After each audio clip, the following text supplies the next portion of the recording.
আহ, আহ, আসলে আমার খিদেটা একটু বেশি তো তাই বেশি করেই খাচ্ছি বুঝলি।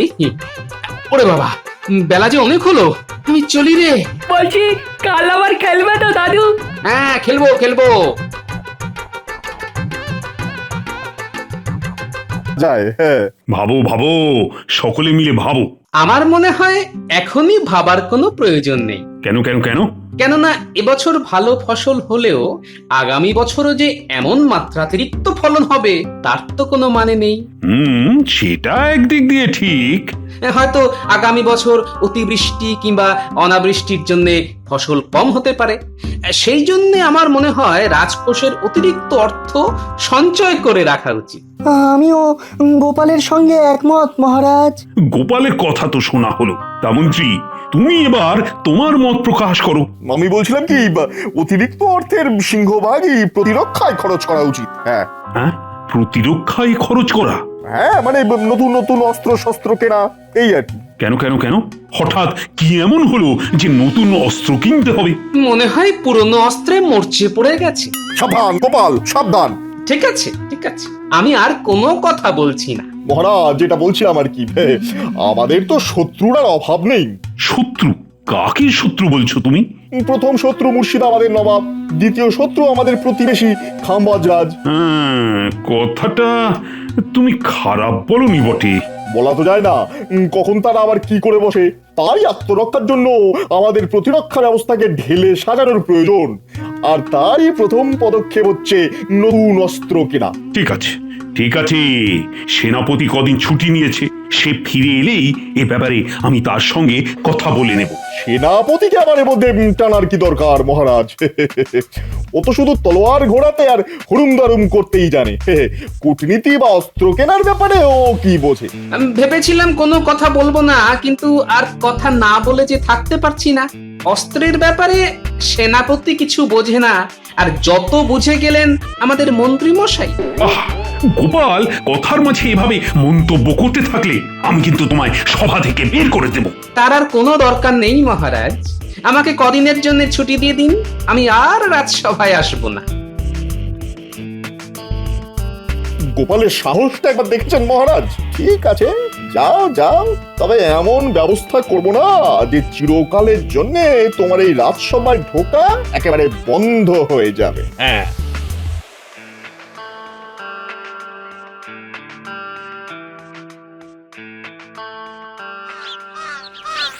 এ কি গো, এত তাড়াতাড়ি রাজসভা থেকে ফিরে এলে যে?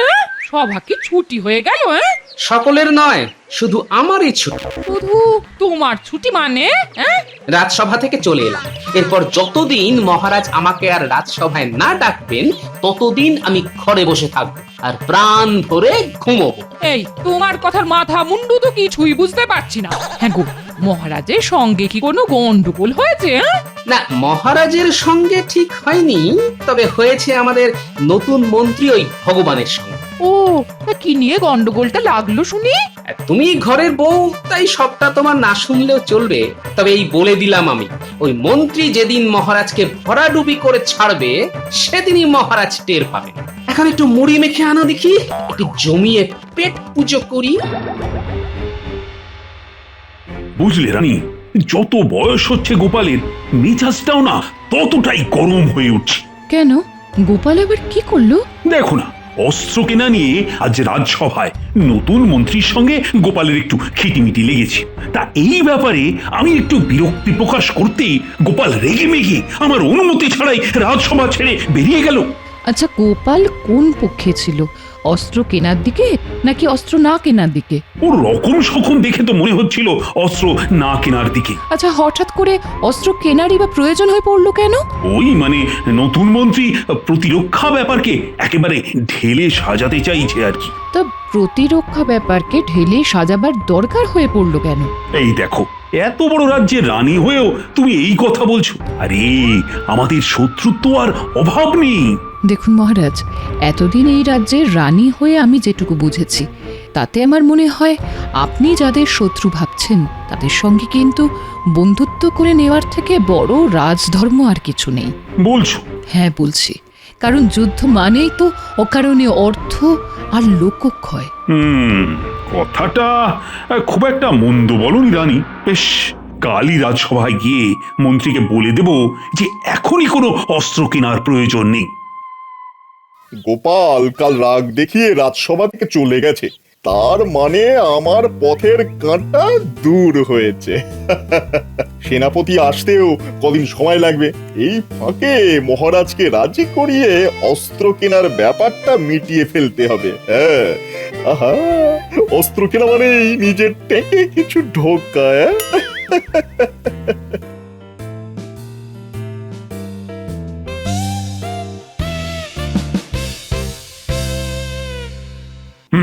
তাহলে সভার কাজ শুরু করা যাক।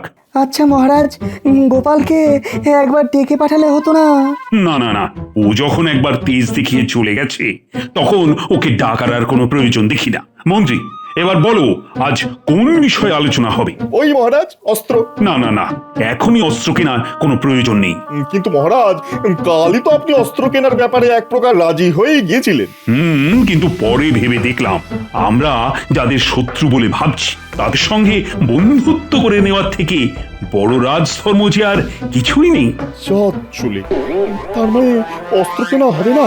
আর অস্ত্র কেনা না হলে আমার ট্যাঙ্কে অর্থের আমদানি হবে কি করে? বাবা, আপনি কিন্তু ভুল করছেন মহারাজ। এই শত্রুদের সঙ্গে যেচে বন্ধুত্ব করতে গেলে তারা আমাদের দুর্বল ভেবে বসবে। হ্যাঁ, দেখো, যাদের তুমি শত্রু ভাবছো তারা তো তেমন ভাবে আমাদের সঙ্গে কোনো শত্রুতা করেনি। সবটাই তো আমাদের অনুমান মাত্র। অনুমানটাই অনেক সময় সত্যি হয়ে যায় মহারাজ। সে তুমি যাই বলো না কেন, তাহলে এটাই ঠিক হলো যে এখন কোনো অস্ত্র কেনা হচ্ছে না।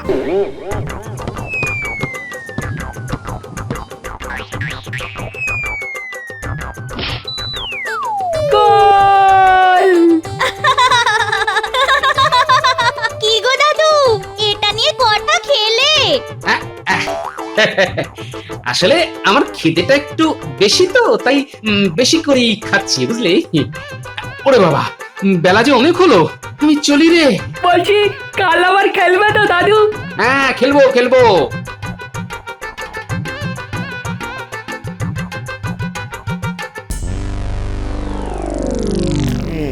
যুদ্ধের ভড়কি দিয়েও যখন কাজ হলো না, তখন সত্যি সত্যি একটা যুদ্ধ লাগাতেই হবে। যুদ্ধ মানেই অনেক টাকার খেলা, আর টাকার খেলা বাড়ার সাথে সাথে আমারও খেলা শুরু হবে।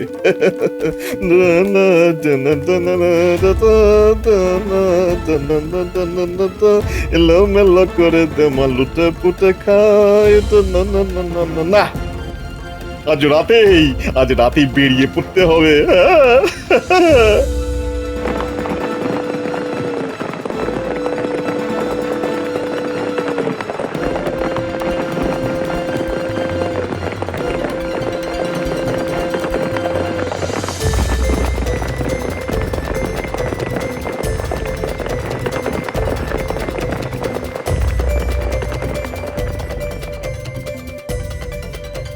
কাকে চাই?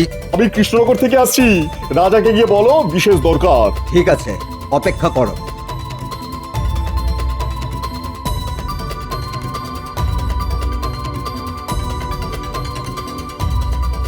ভেতরে চলো, মহারাজ ডাকছেন।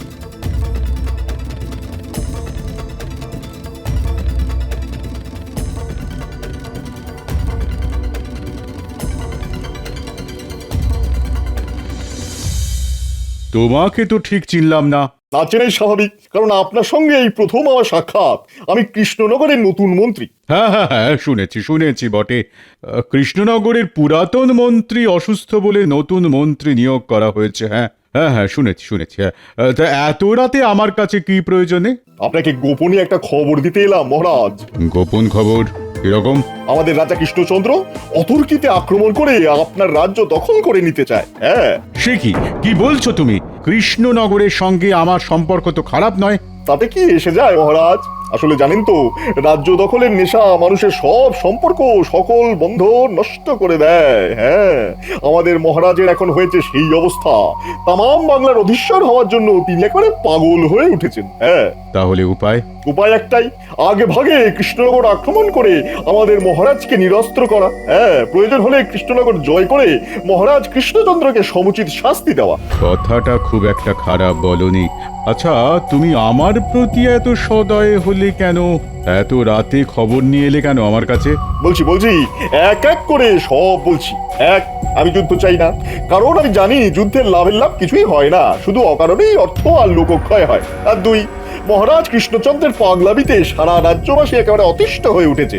আমি তাদের এই পাগলামির হাত থেকে পরিত্রাণ দিতে চাই। হ্যাঁ, ঠিক আছে, ঠিক আছে, কাল থেকেই আমি যুদ্ধের প্রস্তুতি শুরু করে দিচ্ছি। 2-1 দিনের মধ্যেই কৃষ্ণনগর আক্রমণ করব, আর কৃষ্ণচন্দ্রকে সিংহাসনচ্যুত করে তোমাকেই বসিয়ে আসবো সিংহাসনে। ওরে বারে বাহ, এ তো দুদিক দিয়ে লাভ। হ্যাঁ, যুদ্ধ বাঁধিয়ে পকেট গরম, আর যুদ্ধ শেষে মহারাজ হয়ে সিংহাসনে বসে পড়া। হ্যাঁ বাবা, আমি তাহলে যাই মহারাজ। তাহলে আর তোমাকে আটকাবো না, তুমি আসতে পারো। এই যে বলি কি গো, আজ রাজসভায় যাবে তো? হ্যাঁ, আহা, একবার তো তোমায় বলেছি, মহারাজ নিজে ডেকে না পাঠালে আমি আর রাজসভামুখ হচ্ছি না। ও মা, এ কি কথা গো? দাও দাও দাও, বাজারের থলিটা দাও, দেখি ভালো কিছু মাছ পাই কিনা। দাঁড়াও, আনছি।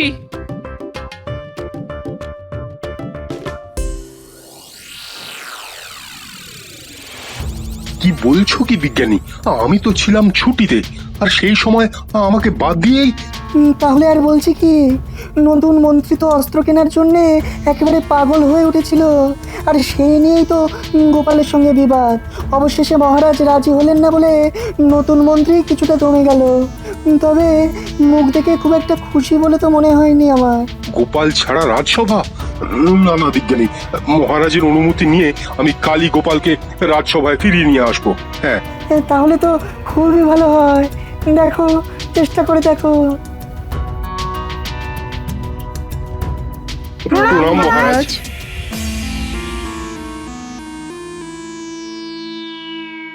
আচ্ছা, মন্ত্রী আসেনি? তাকে তো এখনো দেখতে পাচ্ছি না মহারাজ। তা সেনাপতি, ছুটি কাটানো কেমন হলো? ভালো মহারাজ। এ কি মন্ত্রী, আজ তোমার এত দেরি হলো কেন? ওই যে আসবার সময় হঠাৎ এক আত্মীয়ের সঙ্গে দেখা হয়ে গেল, তার সঙ্গে কথা বলতে বলতে একটু দেরি হয়ে গেল মহারাজ। আচ্ছা, সকলেই যখন এসে গেছো, তাহলে সভার কাজ শুরু করা যাক। মহারাজ, আমি কি একটা কথা বলতে পারি? বলো বলো বলো। বলছিলাম কি, গোপালকে সভায় দেখছি না কেন? তেজ দেখিয়ে ও বাড়িতে বসে আছে। আপনার অনুমতি পেলে ওকে কি আমি ডেকে নিয়ে আসবো? না না না, তার কোনো প্রয়োজন নেই। গোপালকে ছাড়াই রাজসভার কাজ যেমন চলছিল তেমনই চলবে।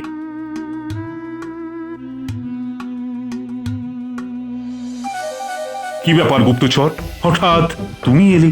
কোনো খবর আছে কি? মহারাজ, খুব একটা খারাপ খবর আছে। খারাপ খবর? হ্যাঁ মহারাজ, আমাদের বিরুদ্ধে যুদ্ধের জন্য খাম্বাজ রাজ প্রস্তুত হচ্ছেন। বাবা, আমাদের বিরুদ্ধে যুদ্ধ? বলো কি? আচ্ছা, তোমার কোনো ভুল হচ্ছে না তো? না মহারাজ, আমি একেবারে পাকা খবর এনেছি। হ্যাঁ, কিন্তু যুদ্ধের কারণটা কি? সেটা ঠিক বলতে পারবো না। আসলে আমাদের রাজ্য জয় করাই খাম্বাজ রাজের উদ্দেশ্য। এবার বুঝতে পারলেন তো মহারাজ, কেন আমি অস্ত্র কিনতে বলেছিলাম? আচ্ছা গুপ্তচর, খাম্বাজরাজ কি আমাদের রাজ্যের উদ্দেশ্যে যুদ্ধযাত্রা শুরু করে দিয়েছেন? এখনো করেননি, কিন্তু যতদূর জেনেছি তাতে কালকেই যুদ্ধযাত্রা শুরু করে দেবেন। হ্যাঁ, কালকে শুরু করলে আমাদের এখানে পৌঁছতে পৌঁছতে পরশু। না না না, আর দেরি করা যায় না। সেনাপতি, তোমার সৈনিকদের প্রস্তুত হতে নির্দেশ দাও। যথাজ্ঞা মহারাজ। আচ্ছা, তোমার অস্ত্র শস্ত্র যথেষ্ট পরিমাণে আছে তো? খাম্বাজরাজ ইতিমধ্যে কোনো আধুনিক অস্ত্র না কিনে থাকলে আমাদের যা আছে তা দিয়েই ওদের সাথে অনায়াসে মোকাবিলা করা যাবে মহারাজ। তাহলে এক্ষুনি গিয়ে খাম্বাজের মোকাবিলা করার জন্য সৈন্য প্রস্তুত করো। আমি এক্ষুনি যাচ্ছি মহারাজ। আমি তাহলে এখন আসি মহারাজ, পরে যদি আরো খবর পাই তাহলে আপনাকে এসে জানিয়ে যাব। হ্যাঁ হ্যাঁ, তুমি এখন এসো। গুপ্তচরের কাণ্ড দেখে একেবারে পিত্তি জ্বলে যায়। ভেবেছিলাম অতর্কিতে হানা দিয়ে খাম্বাজরাজ কোথায় কৃষ্ণচন্দ্রকে তুড়ি মেরে তাড়িয়ে দেবে, তা না, গুপ্তচরটা ঠিক জানিয়ে দিয়ে গেল। দাঁড়াও, আগে একবার সিংহাসনে বসি, তারপর সব থেকে আগে ওটাকে তাড়াবো। মন্ত্রী, বলুন মহারাজ। এইসব বিপদে দিয়ে গোপাল আমাকে যেমন বুদ্ধি আর সাহস দিত, তুমি সেরকম পারবে তো? একবার যখন সুযোগ পেয়েছি তখন দেখুন না আপনার এই অধম মন্ত্রী কি করে। মনে রাখবেন, আপনার এই ভগবান কিন্তু 10-10টা গোপালের সমান।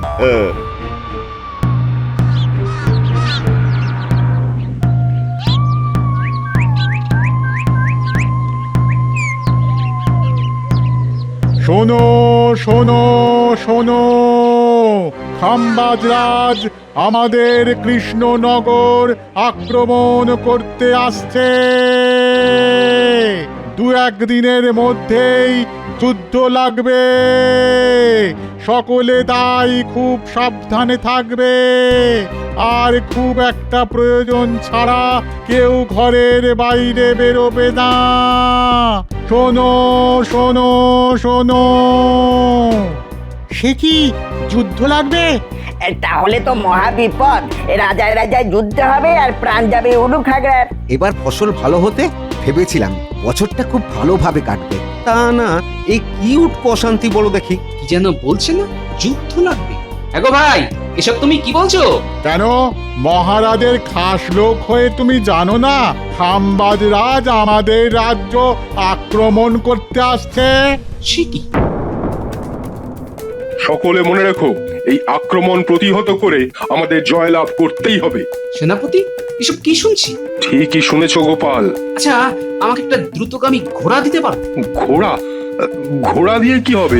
সব পরে বলবো, হাতে একনার সময় নেই। আর আমার এই ঘোড়া নিয়ে যাওয়ার খবরটা কিন্তু কেউ যেন জানতে না পারে, বুঝলে? ঠিক আছে, চলো দিচ্ছি।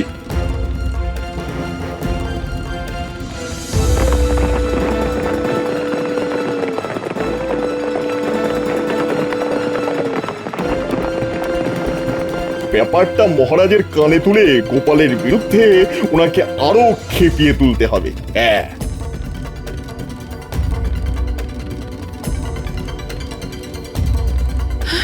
কি বলছেন কি মহারাজ?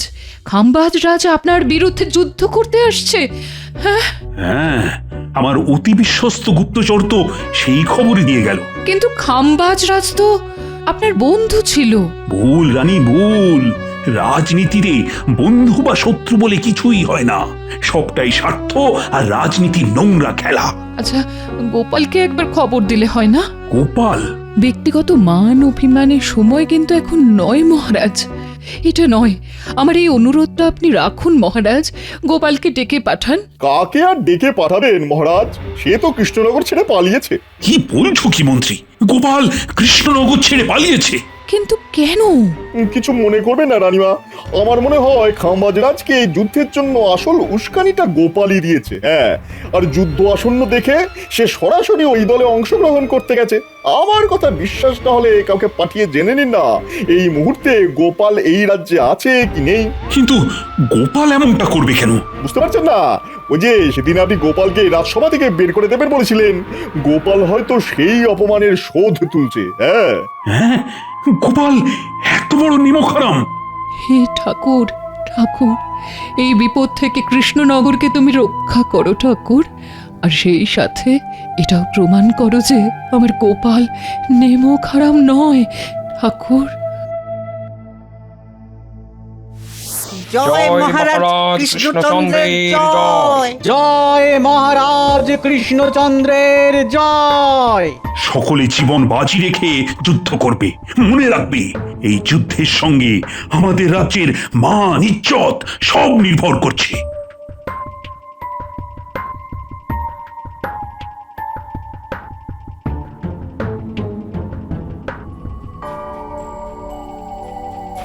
দেখুন মহারাজ, দেখুন আমার কথা সত্যি হলো কিনা।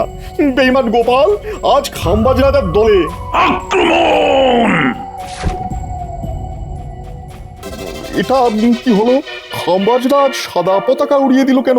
কৃষ্ণচন্দ্র, কৃষ্ণচন্দ্র, আমি আপনার সঙ্গে যুদ্ধ করতে আসিনি, সন্ধি করতে এসেছি। তাহলে কেন এই যুদ্ধের আয়োজন? একজন আমাকে মিথ্যে খবর দিয়ে ভুল পথে চালিত করে আপনার বিরুদ্ধে যুদ্ধ করতে এক প্রকার বাধ্য করেছিল। সে কি? কিন্তু শেষ মুহূর্তে আর একজন আমার সেই ভুল ভেঙে দিল। সে বলল আপনি নাকি যুদ্ধ করতে চান না, আর যুদ্ধ মানেই তো অকারণ অর্থ আর লোকক্ষয়, এতে কারুরই ভালো হয় না। কিন্তু কে আপনাকে আমার বিরুদ্ধে যুদ্ধ করতে বাধ্য করেছিল? কে আবার? আপনার এই নতুন মন্ত্রী। সেরেছে, এ তো হাটে হাঁড়ি ভেঙে দিল। এখন তালে গলে আমি পালাই বাবা। কোথায় পালাচ্ছেন মন্ত্রী মশাই? একেবারে পালাতে দিও না গোপাল, ওর ব্যবস্থা আমি পরে করছি। কিন্তু আপনার ভুল কে ভেঙে দিল খাম্বাজরাজ? কে আবার? আপনার এই চিরবিশ্বস্ত গোপাল। গোপাল? গোপাল তুমি? যাক, ভালোই ভালোই সব মিটে গেল। এবার আপনার এই বিশ্বাসঘাতক মন্ত্রীটির কি করবেন বলুন তো? ওকে ওকে আমি কঠিন শাস্তি দেবো। ওকে আমার হাতে ছেড়ে দিন। মিথ্যে কথা বলে আমাকে বিভ্রান্ত করার শাস্তিটা ওকে আমি নিজের হাতেই দিতে চাই। ও মহারাজ, আপনি নিজে হাতে মারুন কাটুন যা ইচ্ছে করুন, কিন্তু দয়া করে এই খাম্বাজরাজের হাতে আমায় তুলে দেবেন না। নিজের রাজ্যে নিয়ে গিয়ে ও কিন্তু খুব মারবে, ভীষণ মারবে মহারাজ, খুব লাগবে আমার। মেয়ের একবারে হাড়গোড় ভেঙে দেবে। ও মহারাজ, চুপ হতো ছড়া, তা আমরা হয়ে আবার বাচ্চার মতো কাঁদা হচ্ছে। চল চল, তোর কি হাল করি দেখবি, চল। গোপাল, গোপাল তুমি না থাকলে আজ কিন্তু একটা বড় বিপদ হতে পারতো। জয় গোপালের জয়।